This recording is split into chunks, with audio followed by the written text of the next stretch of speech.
भाग 31. मावळणाऱ्या सूर्याप्रमाणे सगळे गैरसमज, सगळी दुःख, विरह, सगळं काही मावळलं होतं. हा सूर्य काही तासांनी परत एक आशेचा किरण घेऊन परत येणार होता. पण काव्यसखीच्या आयुष्यात सुखाची पहाट तर आत्ताच उजाडली होती, कधीच न मावळण्यासाठी. जाऊयात आत आता, थंडी वाजतेय ना. रिशानने याज्ञिकीला विचारलं. याज्ञिकीने सुद्धा होकारार्थी मान हलवली आणि दोघेही आत आले. मी कॉफी बनवून आणते. एवढं बोलून ती किचनमध्ये निघून गेली.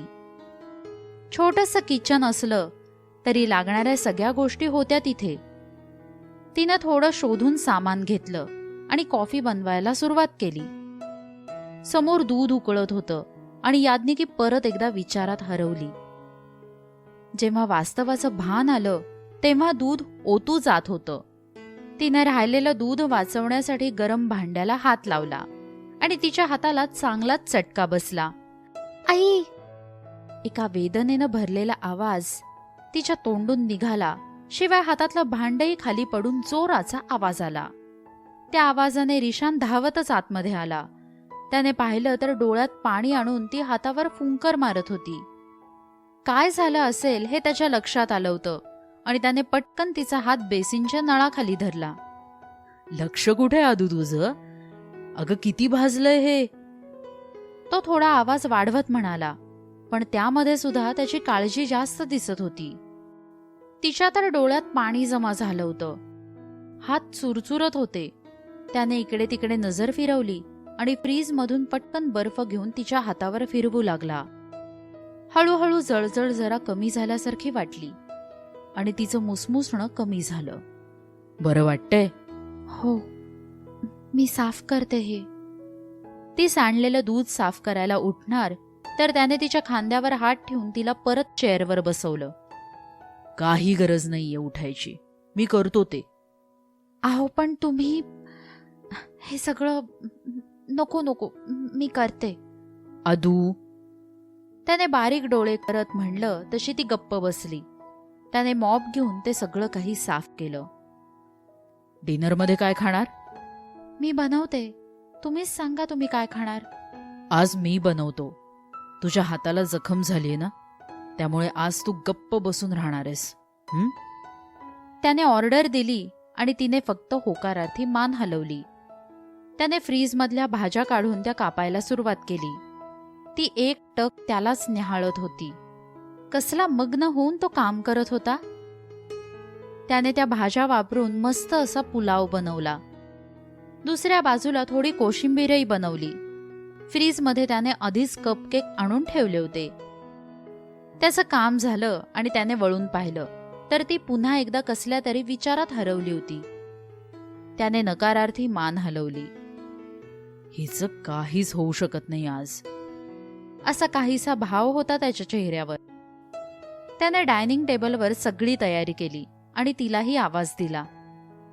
आत्ताही त्याने तिला जेवण भरवलं. जेवण झालं तसं परत थोडा वेळ दोघेही गप्पा मारत बसले होते. घरी सगळे कसे?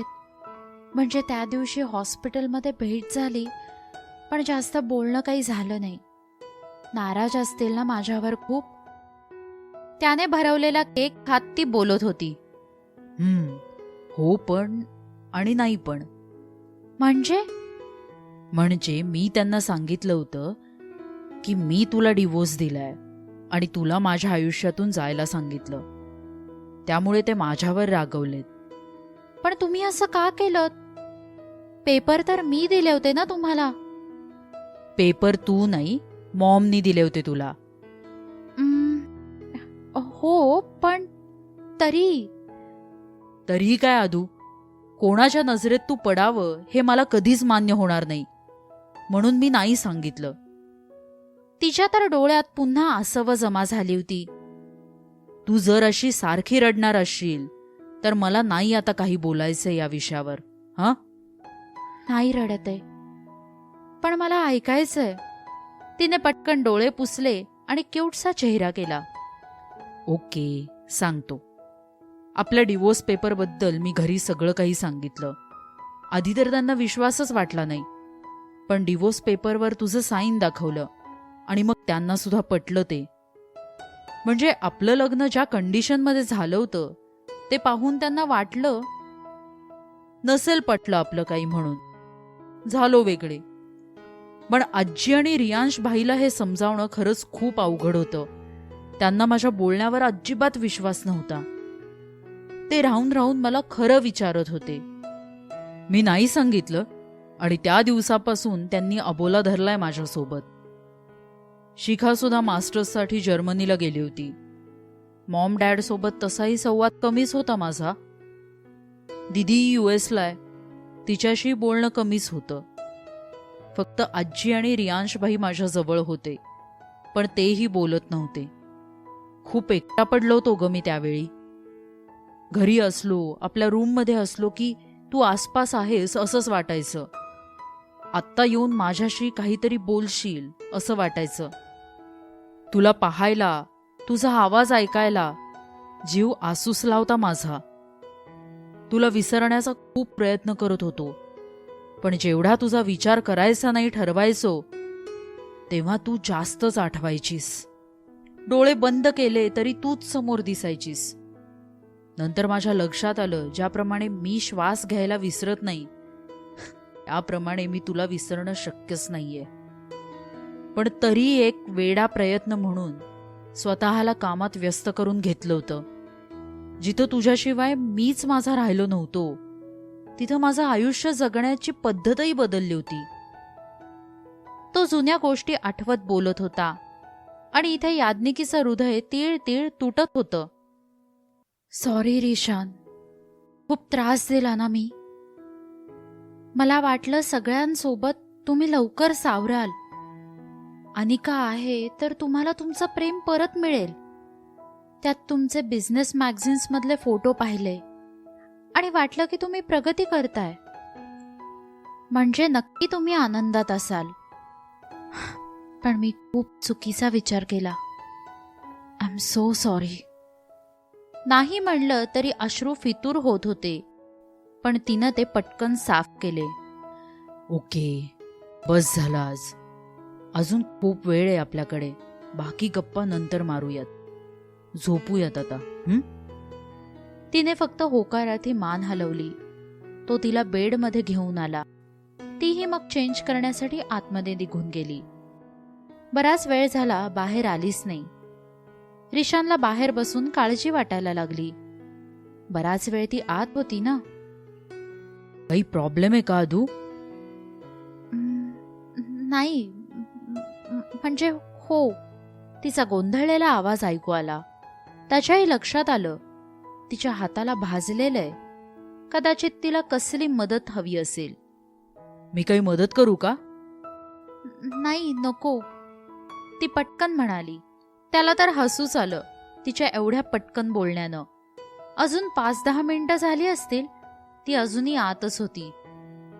अदू, मी डोळे बंद करून तुला मदत करेन. Trust me. तू काय रात्रभर आतच बसणार आहेस की काय?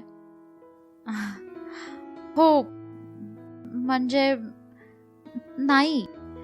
तिचा परत गोंधळलेला आवाज ऐकू आला आणि काही क्षणात दरवाजा उघडलेला आवाज ऐकायला आला. तसा तो आतमध्ये गेला, आपले डोळे घट्ट बंद करून. काय प्रॉब्लेम आहे? ते ड्रेसची झिप मध्येच अडकलीये, ना खाली जातीये ना वर, तिने हळूच सांगितलं. मी मदत करू? त्याचे डोळे अजूनही बंदच होते. याज्ञिकीने फक्त हुंकार भरला आणि त्याच्यासमोर पाठ करून उभी राहिली. त्याने अंदाजाने तिच्या पाठीवर हात ठेवला. दोघेही त्या स्पर्शाने शहारले. झिप कशात तरी अडकली होती आणि त्यालाही ती खरंच निघत नव्हती. ती समोरच्या आरशात त्याचंच प्रतिबिंब पाहत होती. तिचा काव्य होता तो. तो समोर नव्हता आला कधी, पण जेवढा शब्दांमधून तिला कळला होता त्यावरून त्याने तिला कधीच दुखावलं नव्हतं. त्याच्या बोलण्यात नेहमी मुलींसाठी आदर असायचा. तिच्याशी बोलताना कधीच त्यानं आपली मर्यादा ओलांडली नव्हती. आता जेव्हा तो रिशान असताना तिचा नवरा बनून तिच्या आयुष्यात आला तेव्हा कधी त्याचे शब्द तिला रडवून गेले. पण ती परिस्थितीही तशीच होती. पण जेव्हा त्यांच्यात मैत्री झाली तेव्हा मात्र कधीच त्याने तिला दुखावलं नव्हतं. नेहमी जपलंच होतं. कितीतरी वेळा ती त्याच्या मिठीत असायची, पण तेव्हाही त्याचा स्पर्श आश्वासक असायचा. एक नवरा म्हणून त्याने कधीच आपला हक्क दाखवला नाही तिच्यावर. जेव्हा स्वित्झर्लंडला होते दोघे, त्या दिवशी तो म्हणाला होता, तू हवीयस मला आयुष्यात, मनाने आणि शरीराने सुद्धा. त्यावेळी त्याचा तो स्पर्श, किती ओढ होती त्यात. परत एकदा ते आठवलं आणि तिच्या डोळ्यात गिल्ट दिसू लागला. त्याचा हक्क होता तिच्यावर, पण त्याने तो कधीच दाखवला नव्हता. आत्ताही डोळे बंद करून आपलं काम करत होता. रिशान, तुम्ही डोळे उघडून झिप काढू शकता, ती हळूच म्हणाली. किंचित धडधड वाढली होती तिचीही. त्याला तर आधीच हार्टबीट्स वाढल्यासारख्या वाटत होत्या आणि त्यात तिचे शब्द ऐकून तो क्षणभर स्तब्ध झाला. Are you sure? तिने परत एकदा हुंकार भरला. त्याने हळूच डोळे उघडले. अडकलेली जीभ त्याने नीट काढली. एक नजर समोरच्या आरशात पाहिलं तर ती डोळे बंद करून आपलं मंगळसूत्र हातात घट्ट पकडून उभी होती. तिची होणारी थरथरही त्याला जाणवत होती. त्या दिवशी तिला त्या माणसाच्या कानाखाली दिलेली पाहून क्षणभर वाटलं होतं ती बदललीये, पण नाही, ती अजूनही तशीच आहे, लाजाळूचं झाड. एक हसू आलं त्याच्या चेहऱ्यावर आणि तो काहीही न बोलता बाहेर निघून गेला. तो गेला आणि तिनं उसासा सोडला. स्वतःला शांत करत तिने कपडे बदलले आणि ती बाहेर आली. नंतर तो चेंज करून तिच्या शेजारी बेडवर येऊन पडला. बाहेर थंड वातावरण होतं, त्यामुळे त्याने खिडक्या बंद करून रूम हीटर सुरू करून वातावरण व्यवस्थित सेट केलं होतं. दोघेही एकमेकांकडे तोंड करून एकमेकांना पाहत होते. दिवसभर खूप बोलले होते. अजूनही बरंच काही बोलायचं शिल्लक होतं, पण आता यावेळी काय बोलावं सुचत नव्हतं. कधी कधी बोलताना शब्दही मुके होतात, फक्त नजरच पुरेशी असते बोलायला. आत्ताही तसंच काहीसं झालं होतं. झोपही लागत नव्हती. आदू, झोप आता. दमली असशील ना दिवसभर? हा, तिने नकारार्थी मान हलवली. आज मला झोपायचं नाहीये. का? भीती वाटतेय. माझी झोप लागली आणि मी सकाळी उठले आणि तुम्ही नसाल तर? आदू, त्याचा स्वर थोडा हळवा झाला होता. रोज झोपताना तुम्हाला आठवायचे, तुमची मिठी शोधायचे. स्वप्नात तुम्ही खूप जवळ असायचा, पण जेव्हा सकाळी डोळे उघडायचे तेव्हा तुम्ही जवळ नसायचा. खूप त्रास व्हायचा. तेव्हा वाटायचं मी डोळेच उघडायला नकोत, म्हणून मला आत्ता नाही झोपायचंय. ती डोळ्यातलं पाणी अडवत सांगत होती आणि इथे त्याच्या हृदयातही तेवढ्याच वेदना उठत होत्या. तिच्यापासून दूर राहणं जेवढं त्याला अवघड गेलं होतं तितकाच त्रास तिनेही सहन केला होता. आता असं कधीच होणार नाहीये. तिच्या जवळ सरकत त्याने तिला मिठीत घेतलं आणि तिच्या कपाळावरती ओठ टेकवले. आय प्रॉमिस, इथून पुढे येणारी प्रत्येक सकाळ तू माझ्या मिठीत असशील. तिला मिठीत घट्ट धरत त्याने तिच्या डोक्यावर हात फिरवायला सुरुवात केली आणि कधी ती झोपी गेली त्यालाही कळलं नाही. तोही नंतर समाधानाने झोपी गेला. दुसऱ्या दिवशी सकाळी याज्ञिकीला जाग आली आणि समोर रिशांचा चेहरा दिसला. स्वतःला हळूच एक चिमटा घेतला. तिची खात्री पटली होती आज ती स्वप्नात नाहीये. तशी एक खूप मोठी स्माईल तिच्या चेहऱ्यावर आली. त्याचे ते सिल्की केस, थोडं रुंद कपाळ, सरळ नाक, किंचित आत गेलेले गाल आणि त्याचे ओठ. नजर स्थिरावली त्या ओठांवर. हळूहळू पुढे सरकत त्यांना स्पर्श करावासा वाटत होता, पण भीती आणि लाज दोन्ही वाटत होतं. त्याच्या एकदम जवळ जाऊन ती पुन्हा मागे सरकणार की त्याने तिच्या मानेला धरून तसंच जवळ थांबवलं आणि डोळे उघडले. काय करत होतीस? मी मी मी काहीच नाही. अजूनही थोडी भीती आणि थोडी लाज वाटतच होती. ततपप व्हायला सुरुवात झाली होती तिची धांदल पाहून त्याला हसायला येत होतं. त्याने हलकेच तिच्या ओठांवर अंगठा फिरवला. त्याची ती तिच्या ओठांवर रोखलेली नजर पाहून तिची धडधड वाढत होती. लाजून त्याला धक्का मारून ती पटकन उठून बाल्कनी उघडून बाहेर आली. त्याच्या समोर उभं राहण्याची लाज वाटत होती. बाहेर नुकतंच उजाडायला सुरुवात झाली होती. या पहाटेप्रमाणे आपल्याही आयुष्यात रिशांच्या प्रेमाची किरणं सुख घेऊन आली आहेत, तिला वाटून गेलं. पण बाहेर थंडी चांगलीच होती. सुंदर नजारा पाहण्याचा मोह पण आवरत नव्हता. तिने गारठून आपले हात एकमेकांवर घासून ऊब निर्माण करण्याचा प्रयत्न केला आणि तेवढ्यात अचानक पाठीमागून झालेल्या स्पर्शाने ती दचकली. रिशाने ब्लँकेट अंगावर घेऊन तिलाही पाठीमागून मिठी मारत ब्लँकेटमध्ये ओढून घेतलं. त्याच्या प्रेमळ आणि उबदार मिठीत तिलाही थोडं बरं वाटलं. त्याने तिच्या खांद्यावर हनुवटी ठेवून समोर पाहिलं. किती सुंदर आहे ना हे सगळं, याज्ञिकी समोर पाहत रिशानला म्हणाली. खूप सुंदर. आपली मान थोडी तिरकी करून तिच्याचकडे पाहत तो म्हणाला आणि परत एकदा तिच्या गालावर लाली चढली होती. तिच्या मानेवर आपले गाल घासून तो परत एकदा तिचा गंध श्वासात भरून घेत होता. तिच्याही अंगावर त्याच्या स्पर्शाने शहारा येत होता. अदू, आय एम ऑल युअर्स. माझं फक्त शरीर नाही, माझं मन, माझा वेळ, माझा प्रत्येक श्वासही तुझाच आहे. मला स्पर्श करायला, माझ्यासोबत बोलायला, मला काही सांगायला तुला अजिबात विचार करायची गरज नाहीये, तो म्हणाला आणि तिला परत एकदा गहीवरून आलं. पाठीमागे वळून ती परत त्याच्या मिठीत शिरली. आज आपल्याच नशिबाचा हेवा वाटत होता तिला. इतकी वर्ष थोड्याशा प्रेमाला आसुसलेल्या तिला नेहमीच प्रेमाला मुकावं लागलं होतं. पण आज रिशानने प्रेमाची बरसात केली होती तिच्यावर. आपल्या सुखाला आपलीच नजर लागायची असं वाटलं तिला क्षणभर. ओके, आता फ्रेश हो. आपण आज बाहेर फिरायला जाऊयात. की तुला वेगळं काही करायचंय?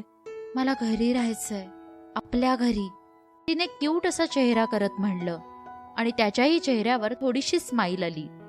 तिच्यासाठी एक कुटुंब, आपलं घर या संकल्पना किती महत्वाच्या आहेत हे त्याला चांगलंच माहिती होतं.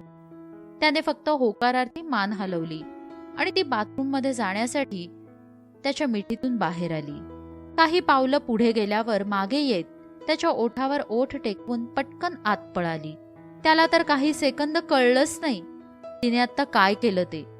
पण जेव्हा कळलं तेव्हा ब्लँकेटला मिठी मारून आनंदाने त्याने स्वतःला बेडवर झोकून दिलं. एक लव्ह स्टोरी अशीही, भाग 32.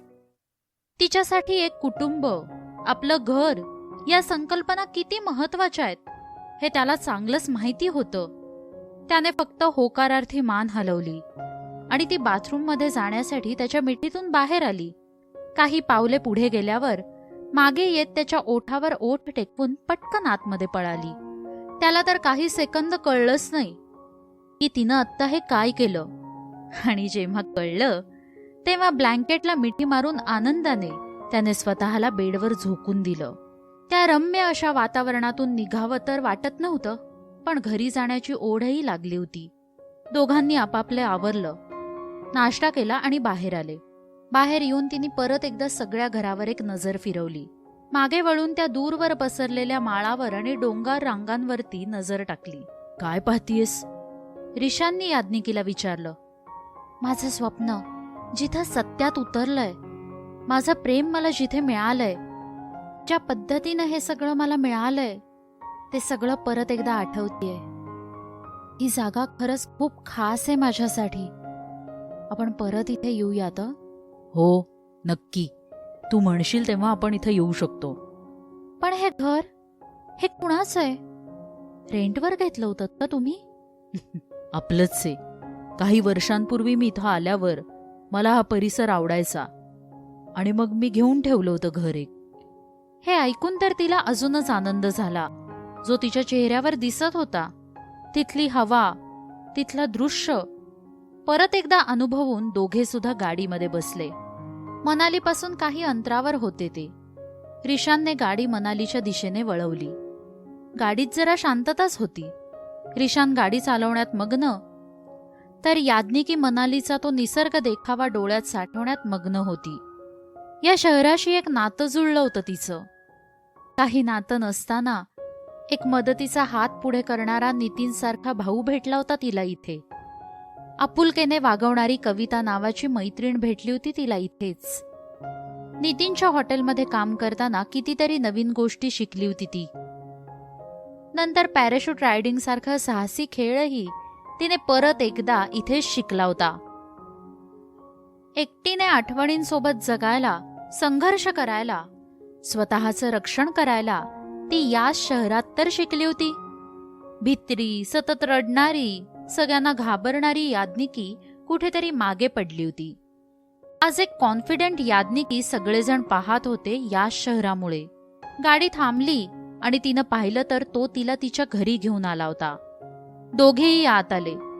आत आल्यावर पुन्हा एकदा मन भरून आलं. तिने रेंटवर घेतलं असलं तरी तिचं स्वतःचं घर होतं ते. जेव्हा चैत्रालीताईंनी तिला त्यांच्या घरातून जाण्यासाठी सांगितलं, त्या दिवसापासून सतत तिच्या मनात असायचं की ते तिचं घर नाही. आणि अहिल्या आजींनी तर आधीच सांगितलं होतं, नाशिकचं घर लग्न झालं तेव्हाच परकं झालं होतं तिच्यासाठी. तिथेही ती फक्त आता पाहुणी म्हणून कधीतरी जाऊ शकणार होती. माझं घर कोणतं मग? मी कुठं हक्कानं राहू शकते? स्वतःच्या मर्जीप्रमाणे वागू शकते? आवडीनं आपलं घर सजवू शकते? तिला नेहमीच प्रश्न पडायचा. पण जेव्हा ती इथे आली तेव्हा तिला स्वतःचं घर मिळालं होतं. छोटंसं असलं तरी ते तिचं घर होतं, तिच्या आवडीनं सजवलेलं. याच घरात कधीतरी रिशानसोबत राहायचं स्वप्न पाहायची ती. घरासमोरच्या मोकळ्या जागेत जिथे तिनं छोटंसं गार्डन केलं होतं, तिथे बसून उगवणारा सूर्य पाहायचा होता. तिच्या आवडीच्या ठिकाणी म्हणजेच व्यास नदीच्या काठी बसून सूर्यास्त पाहायचा होता. रात्री बाहेरच शेकोटी पेटवून त्याच्या मिठीत विसावून खूप साऱ्या गप्पा मारत आकाशातल्या चांदण्या पाहायच्या होत्या. आज ती त्याच घरात रिशानसोबत उभी होती. तिनं खूप प्रेमानं त्या भिंतींवर हात फिरवला. तिच्या एकटेपणाच्या, कधी कधी रात्री भीती वाटली तर तिच्या डोळ्यातील भीतीच्या, तिच्या डोळ्यातील अश्रूंच्या या भिंतीच तर साक्षी होत्या. तिने हॉलमध्ये ठेवलेल्या टेबलवर हात फिरवला. ही तीच जागा होती जिथे बसून तिने तिच्यातल्या शब्दसखीला जिवंत ठेवलं होतं. रिशान दूर झाल्यावर शब्दही जणू दूर झाले होते तिच्यापासून. काही लिहू वाटायचंच नाही तिला तेव्हा. पण खिडकीतून दिसणाऱ्या मनालीच्या सुंदर देखाव्यानं परत एकदा मनातल्या भावना समजून घेण्यास उत्तेजना दिली. साहसी खेळ आणि मनालीचं सौंदर्य परत एकदा तिच्या ब्लॉगवर झळकू लागलं होतं. बेडजवळ येत ती तिथेच खाली बसली. याच बेडवर कितीतरी रात्री तिने नुसत्याच कूस बदलत रिशानच्या आठवणीत काढल्या होत्या. त्यावर असलेल्या उषा आपल्या अश्रूंनी भिजवल्या होत्या.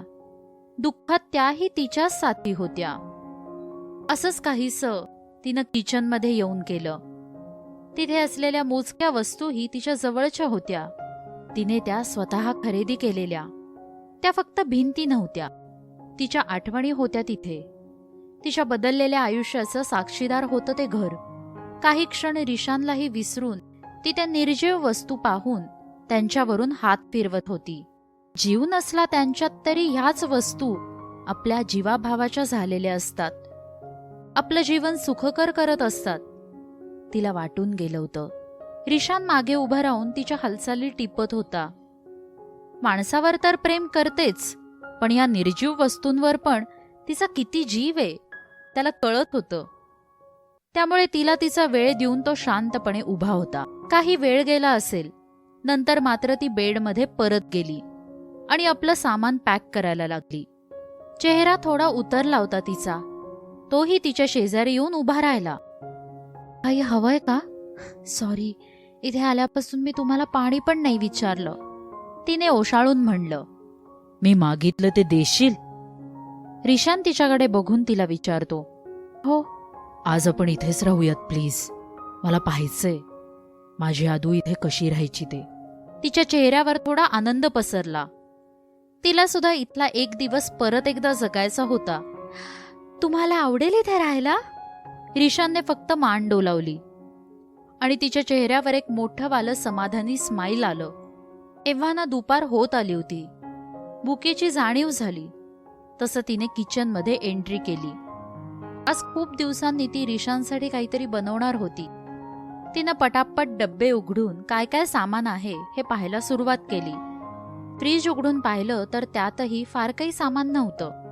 आधी तर रिशानचा अपघात आणि त्यानंतर 2 दिवस तिच्या जवळ तो नव्हता, तर तिचं कशातच मन लागत नव्हतं. घरातही काय आहे काय नाही तिने लक्षच दिलं नव्हतं. त्याच्यासाठी काय करावं? आता मार्केटमध्ये गेलो तर वेळ लागेल हा विचार करूनच ती हिरमुसली. 2 क्षण थांबून काहीतरी विचार केला आणि तिच्या चेहऱ्यावर एक स्माईल आली. ती पटकन बाहेर आली. तिच्या घराच्या बाजूलाच एक छोटं तळं होतं. त्यात काही कमळं होती. तिने जाऊन भरभर 2 कमळं घेऊन आली. रिशान तिची लगबग पाहत होता. ही कमळाची फुलं घेऊन काय करतीये? त्याला सुद्धा प्रश्न पडला होता. मग तिच्या कामात लुडबुड नको म्हणून तो शांतच राहिला. तिने ती फुलं आणून त्यांना स्वच्छ करून त्याचे देठ घेतले आणि त्याचे बारीक बारीक काप केले. आलं, लसूण, कांदा आणि थोडं बेसन आणि काही मसाले वापरून तिनं त्यांना छान शिजवलं. ते शिजत असताना एका बाजूला गरम गरम फुलके बनवले.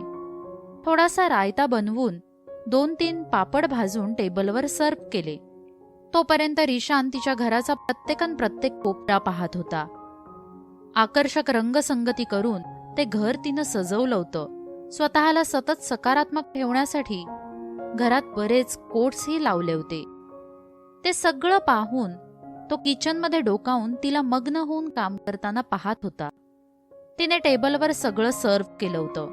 तसा तो न बोलवता तिच्या जवळ येऊन थांबला. तिने हसत दोघांची ताटं वाढली. त्याने एक घास खाऊन तृप्त होऊन डोळे मिटले. कसं जेवण? आवडलं? त्याने फक्त होकारार्थी मान हलवली. बोलण्यात वेळ न घालवता दुसरा घास त्याने तोंडात टाकला. तिच्या हातच्या जेवणाला सुद्धा त्याने कितीतरी मिस केलं होतं. तो बोलला नसला तरी त्याचा चेहरा सांगत होता त्याला जेवण आवडलंय म्हणून. ते मग तिनेही खायला सुरुवात केली. काय हे? म्हणजे कोणती डिश आहे? भेय नाव ह्याचं. हिमाचल प्रदेशाची एक पारंपरिक रेसिपी आहे. कमळाच्या फुलांच्या देठापासून ही भाजी बनवतात. वाव, खूप डिलिशियस आहे. हातांची बोटही साठून घेत तो खात होता. जेवण झालं आणि तिनं थोडं किचन आवरलं. तोही काही वेळ तिथंच तिला मदत करत होता. दोघेही हॉलमध्ये येऊन बसले. त्यानंतर करण्यासारखं काहीच नव्हतं आणि आत्ता अचानक काय बोलावं हेही सुचत नव्हतं. कधी कधी वेळ बोलायला कमी पडतो, तर कधी वेळ असेल तर शब्दच फितूर झालेले असतात. तिला आठवलं काहीतरी. मग मात्र तिथून उठून तिने बेडमध्ये जाऊन आपली पॅकिंग करायला सुरुवात केली. बराच वेळ तिचा त्यामध्येच गेला. रिशानही थोडीफार मदत करत होता. ऊन उतरलं तशी तिला रोजच्या प्रमाणे नदीकाठी जायची आठवण झाली. वॉकला जाऊयात? तिने रिशानला विचारलं. हो, जाऊयात की. तिने एक साधीशी प्लेन साडी नेसली. आज तो पाहायलाय तर मनापासून तयार व्हावंसं वाटतही होतं तिला. एक अबोली प्लेन साडी, मोकळे केस, हातात 1-2 बांगड्या, कानात झुमके घालून ती तयार होऊ लागली. ती हॉलमध्ये आली तर रिशान तिचीच वाट पाहत होता. तिला इतकं छान तयार झालेलं पाहून त्याच्या हृदयाचा ठोकाच चुकला. ब्युटिफुल. आपोआपच तोंडून शब्द निघाले. काही म्हणालात का? याज्ञिकीने रिशानला विचारलं. रिशानने फक्त नकारार्थी मान हलवली. अजूनही बायकोची तारीफ करायचं यांना माहितीच नाहीये. एवढी तयार झालीये मी तर कमीत कमी छान दिसतेयस एवढं तरी म्हणावं ना. याज्ञिकी मनातच विचार करत असते. तिचा चेहरा उतरला होता, पण आपली नाराजी न दाखवता ती बोलू लागली. चला निघूयात. तिने पुढे चालायला सुरुवात केली की तिला तेवढ्यात आपला पदर ओढल्यासारखं जाणवलं. तिनं मागे वळून पाहिलं तर ईशानने तिच्या पदराचं टोक पकडलं होतं. तिने भुवई उंचावून काय म्हणून विचारलं. त्याने खूप प्रेमाने पाहत तिचा पदर स्वतःकडे ओढायला सुरुवात केली. तशी तीही हळूहळू त्याच्याकडे आली. त्याच्या डोळ्यातले भाव तिला सुद्धा बेचैन करत होते. तिला जवळ आल्यावर अगदी कमरेला पकडून त्याने जवळ ओढलं. बाहेर जायचंय? तिने गडबडून पटकन होकारार्थी मान हलवली. त्याने तिच्या डोळ्यातलं काजळ घेऊन तिच्या कानामागे लावलं. खूप सुंदर दिसतीयस.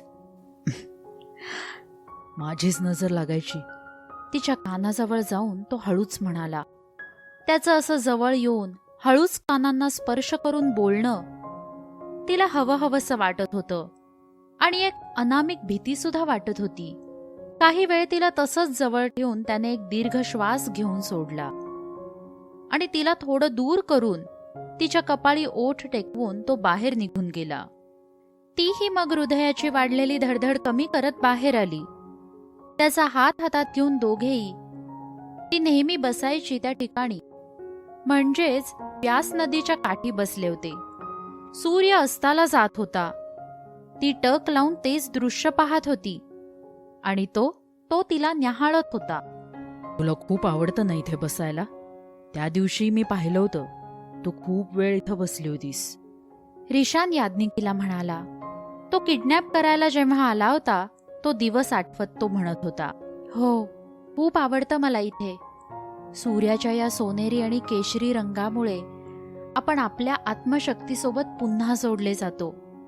जीवनामधली जादू अनुभवण्याचं हे एकमेव ठिकाण वाटतं मला.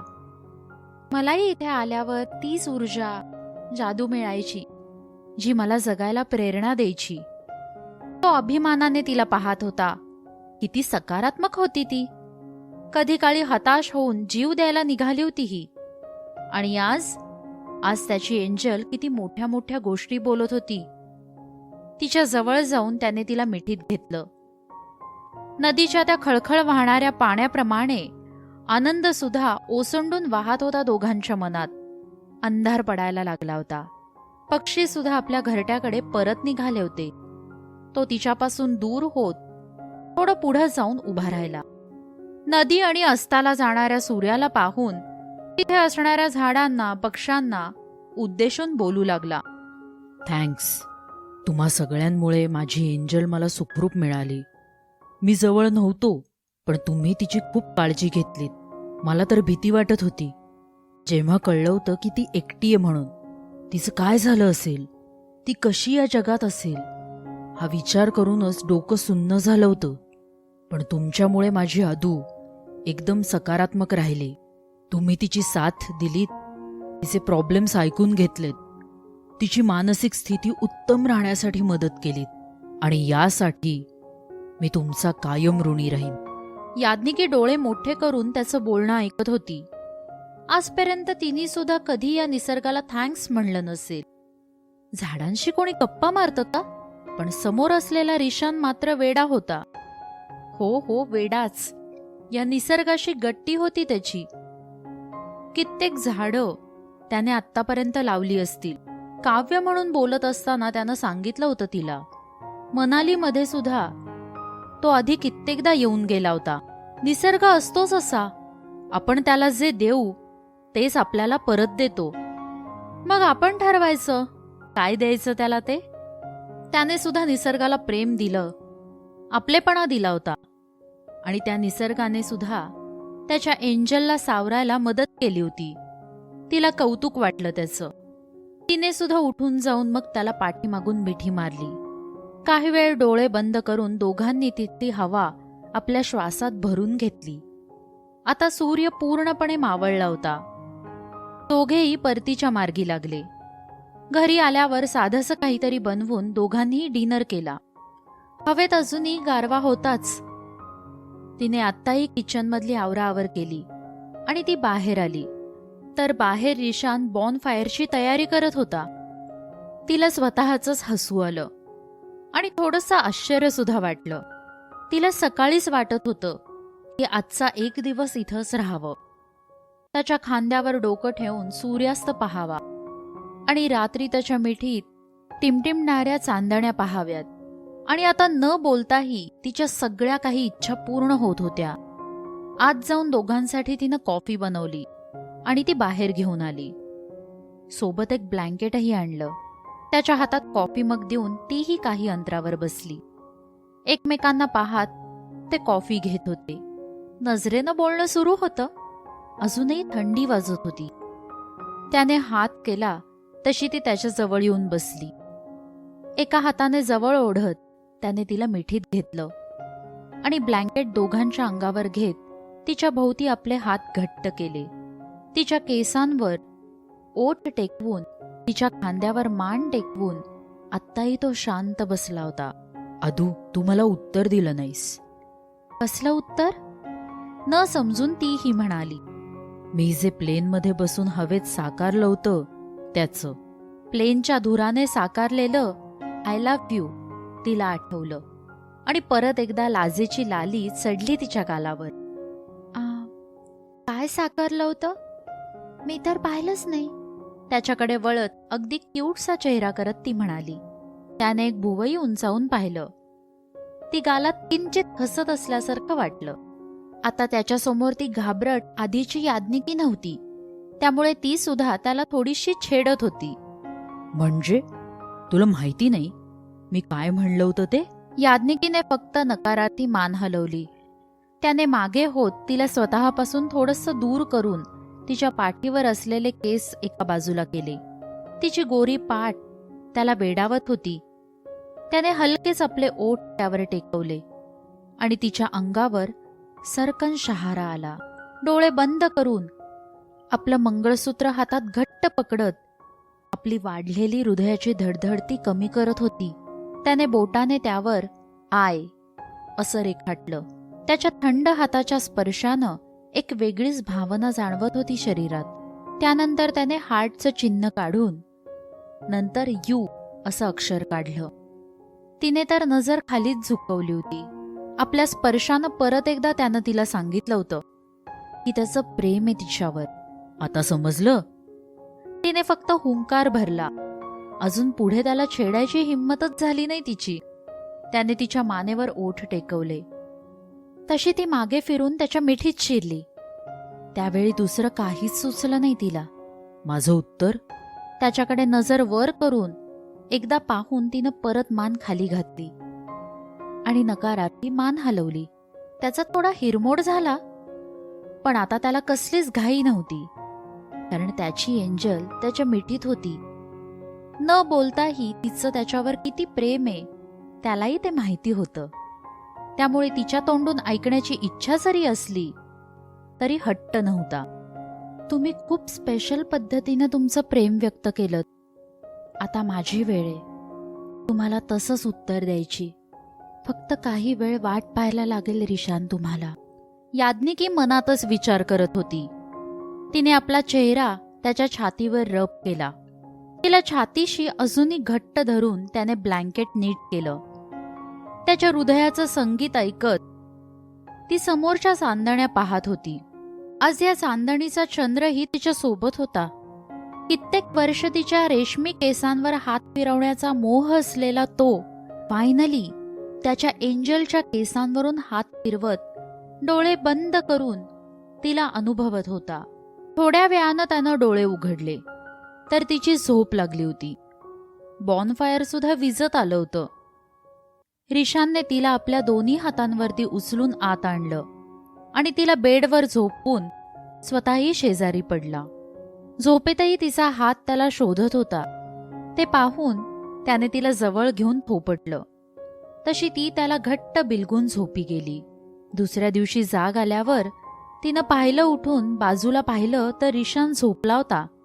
तशी एक स्माईल आली तिच्या चेहऱ्यावर. आज उठल्यावर दरवेळीप्रमाणे तिचं स्वप्न तुटलं नव्हतं. तो खरंच तिच्या जवळ होता. त्याची झोपमोड न करता रोजप्रमाणे तिनं बॅल्कनीत येऊन खाली नजर फिरवली तर काही झाडं सुकली होती. दुपारी निघणार होते ते. अजून जायला वेळ होता तसा. मग काही वेळ तिथे घालवावा म्हणून ती बाहेर आली. काही वेळात रिशानलाही जाग आली. याज्ञिकी दिसली नाही. त्याने उठून पाहिलं तर ती बाथरूममध्ये सुद्धा नव्हती. बाहेर येऊन हॉल आणि किचनमध्ये सुद्धा शोधलं तिला, तर ती तिथे सुद्धा दिसली नाही. मग मात्र तो बाहेर आला. तिला आवाज देणार इतक्यात कुठून तरी त्याच्या अंगावरती पाणी उडू लागलं. त्यानं हात समोर करून त्यापासून वाचवण्याचा प्रयत्न केला, पण पाणी अंगावर येतच होतं. त्याने पाहिलं तर याज्ञिकी हसत त्याच्या अंगावर पाणी उडवत होती. अजूनही कालच्या त्या साडीत तेवढीच सुंदर दिसत होती. चेहऱ्यावर हसू, डोळ्यात खोडकरपणा होता तिच्या. तिचं हसणंही मंजूळ वाटत होतं. ती तर तिथे झाडांना पाणी घालायला आली होती, पण समोर रिशानला पाहिलं आणि तिला अशी मस्ती करायला सुचलं. इतका वेळ तिला पाहात भिजणारा तो तिच्या हसण्यानं भानावर आला आणि नंतर मात्र पाहतोस तुला अशा आशयानं तिच्याकडे पाहायला लागला आणि ते पाणी अंगावर झेलत तिच्याचकडे चालू लागला. त्याची ती रोखलेली नजर आणि त्याचं असं तिच्याकडे येणं पाहून तिच्या अंगावर काटाच आला. तो पुढे काय करेल समजूनच हातातला पाण्याचा पाईप टाकून ती पळणार, तर त्याने पटकन तिला पकडलं आणि तिच्या हातातला पाईप पकडून तिलाच भिजवायला सुरुवात केली. ती सुटण्याची धडपड करत होती. सॉरी सॉरी, परत नाही असं करणार, प्लीज सोडा ना. साडीमध्ये भिजलेली ती त्याला परत एकदा बेधुंद करत होती. भिजल्यानं थरथरणारं अंग, डोळ्यात लाज आणि लाल झालेले गाल पाहून स्वतःला रोखणं त्याला जमत नव्हतं. तिनं कशी तरी आपली सुटका करून घेतली आणि ती तिथून पळाली. त्यानेही हातातला पाईप तिथेच टाकला आणि तोही तिला पकडायला पुढे आला. थोडा वेळ तिच्या मागे पळून त्याने तिला पकडलंच. आहो सोडा ना प्लीज. त्याने नकारार्थी मान हलवली. तो अजून पुढे येणार इतक्यात कोणीतरी त्याच्या पाठीवर लाथ मारली. तसा तो खालीच कोसळला. तिनेही घाबरून तिकडे पाहिलं आणि तिच्याही डोळ्यात भीती दिसू लागली. 30